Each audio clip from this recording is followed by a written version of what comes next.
কুল তিলকে Asia সেরা team India কি বুঝতে অসুবিধা হলো? প্রথম জন কুলদীপ যাদব, তার স্পিনের সামনে কুপকাত পাক ব্যাটিং। অন্যজন তিলক বর্মা, কঠিন সময় মাথা ঠান্ডা রেখে ভারতকে জেতালেন, নিজে হাফ সেঞ্চুরিও করলেন। বলা যায় সূর্যকুমারের কপালে যে এশিয়া সেরা জয় তিলক উঠল তা এই কুল তিলকের সৌজন্যেই। তিলকের হাফ সেঞ্চুরিকে কিন্তু ইতিমধ্যেই ভারত পাকিস্তান দ্বৈরথের অন্যতম সেরা ইনিংস বলা শুরু হয়েছে। অভিষেক শর্মাদের নিয়ে চর্চায় সেভাবে আলোচনায় আসেন না তিলক, কিন্তু ঠিক কাজের কাজটা করে যাচ্ছেন। শর্মা না থাকলেও এদিন বর্মা ছিলেন। ফাইনালে অভিষেক ব্যর্থ, আউট হন 5 রানে। এক ম্যাচে হতেই পারে, কিন্তু সূর্যকুমারের ফর্ম কবে ফিরবে? গোটা এশিয়া কাপে রান পাননি তিনি।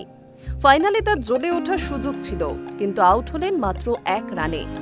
একই কথা শুভমন গিলকে নিয়েও, তিনি করেন 12 রান। অধিনায়ক ও সহ অধিনায়ক দুজনেই ব্যর্থ, কিন্তু ওই যে নীরব যোদ্ধা তিলক আছেন। 20 রানে 3 উইকেট থেকে যে ভারত প্রয়োজনীয় রান তুলে নিল, তার নেপথ্যে এই একজনই।